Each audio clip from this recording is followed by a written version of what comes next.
We sat quietly in our office, still lamenting the fact that the end of our shift was still 6 hours away. Tendrils happily typing away at my desktop, but letting out a disappointed sigh at the feeling of an empty teacup. My human colleague on the opposite end of the room was carefully using his predator's gaze to scour reports, his left hand impatiently tapping on the metallic surface of his desk. It was quiet, save for the occasional fidget, impatient tap, or the sound of the clock ticking away on the wall.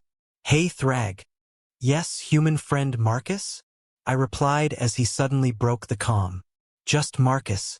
I ever tell you about what happened to a buddy of mine in school?" He looked up from his work at me. "Oh, is this the one about the cheerleader who sprained her leg when she fell from the pyramid?" I asked. "When she fell onto me and broke 6 of my ribs." "No, not that one." "Is it the one about the dog-animal thing you humans have?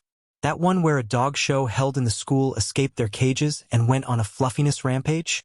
I was curious now. I always was with the human stories.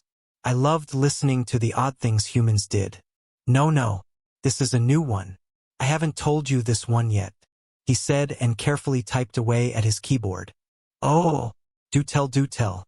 I'm gonna guess though, was it a science experiment gone wrong and half the school blew up? Or was it a bunch of guys from the football team on their last day choosing to use the school as a paintball arena? Or was it when a student got caught, whatever that means, in an odd place?" I got up from my seat and excitedly approached his desk. "No, that first one didn't happen. And no, but that story did happen. I'll tell you that one another day. And there are too many of those caught stories to tell, so I'm not going to bother with those. No, this one's different." He completed his task and redirected his attention to me again. Oh my, it sounds serious." I sat down, resting my thorax on the soft carpet. "Yeah, it is. It's when a buddy of mine in math class snapped and ate a demon's face," he said with a strange and disconcerting smile. A moment of awkward silence followed. Several seconds of just the sound of the ticking clock. I became so tense that I suddenly forgot to breathe. "Wait. What?"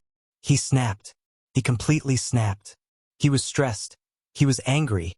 Life just finally went too far and he snapped, he said, and his smile slowly disappeared. "Snapped? Like humans spontaneously snap themselves in half? That's horrible." My shock was horrific.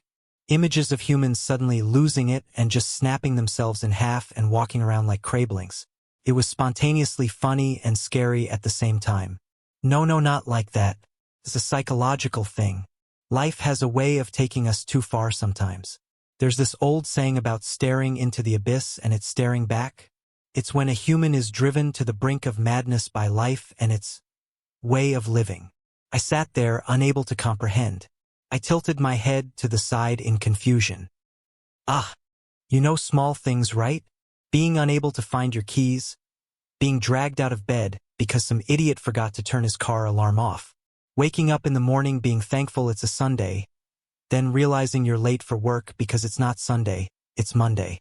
Those little things that make you angry or annoyed. Those things. Okay. Small things. Small things can make a human snap. Sometimes, it's the bigger things that drive people to the brink. It's the small things that usually make them jump. So anyway, my buddy is in class, right? We're just sitting there and I notice he's having issues with some of his work.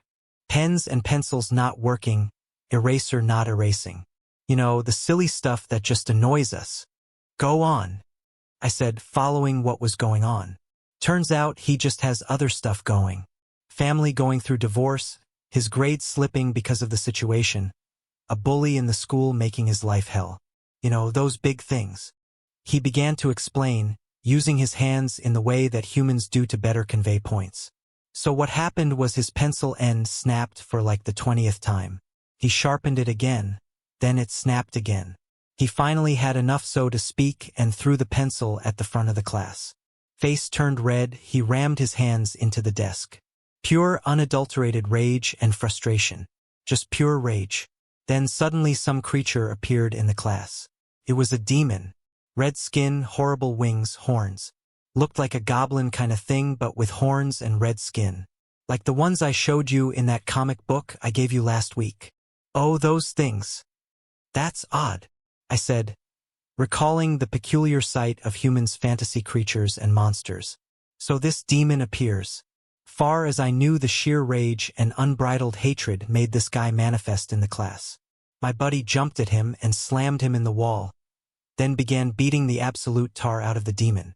I blinked. I didn't even know I could blink, but I blinked. His first instinct was to attack. A demon, a spawn of the underworld, and a human's first instinct is to attack? Okay then. By this point the class erupts into chaos, right? 2 reasons. First, some kid has completely lost it and he's going crazy. The second reason was that demons are real and there's one right there getting torn apart by the crazy kid. So chairs are flying, tables turning, teacher going to security to call the cops. You know, chaos. Marcus flailed his arms, about to further convey the scene of chaos I was picturing in my head. Oh my! My carapace shook a bit out of fear. So the crazy kid is beating on this demon who is flailing around. But it's a demon, you know it. It can't do much beyond a gentle thud.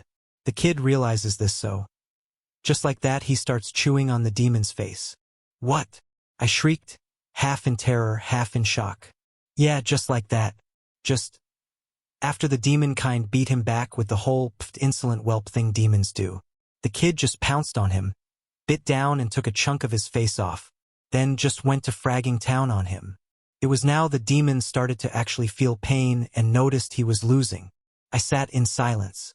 So the demon starts shrieking for help. A demon starts begging for help. He was like, "Help! Help me! He's eating my face. He's eating my face."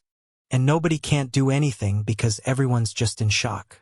The kid is now simultaneously chewing on the demon's skin and tearing chunks of it out while pummeling this poor bastard as hard as he can.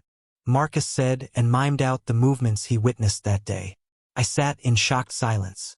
Images of this human teen doing this flashed in my mind.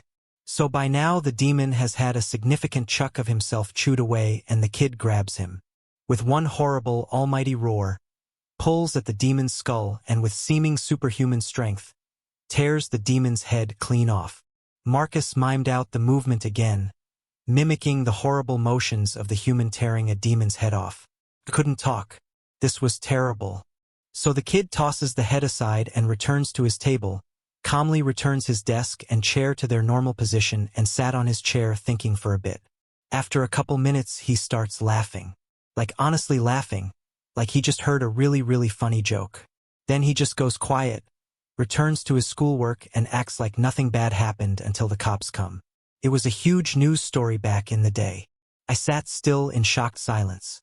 So the whole thing comes out like, holy crap, demons are real and some kid killed one. There was a whole media circus surrounding the incident and he was mandated to do some therapy and serve time in juvenile hall. I only saw him again last Thursday. He looked good, all things considered. You saw that boy again?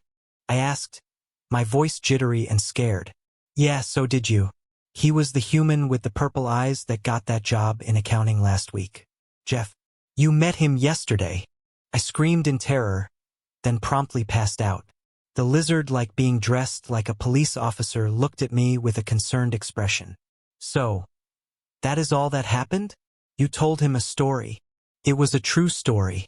It even made the news back in the day. I tell him these things all the time. Never had a reaction like that before. Is he gonna be okay? I replied, nervously tapping my left foot. The doctors tell me he will be fine. He just needs rest after a nasty shock. The story can't possibly be that bad though. The cop said and directed us to sit in the waiting room. It's a new story from years ago. I was in the class with a friend of mine when it happened. He recently joined my accounting firm too. Good to see him, I replied and tried to rest. So what is this news story exactly? The cop asked. Section. I hurriedly pulled out my tablet and got a link to the relevant news articles and archive. The cop looked at it and read the articles, looking over the videos. His lizard-like facial features losing color and losing life. It was at this moment my old buddy Jeff walked in. Hey dude, what's going on? Thrag is in emergency. Had a bit of a scare, so I'm here until his fam gets here. Why are you here? I asked, shaking my purple-eyed friend's hand. Boss told me to find you.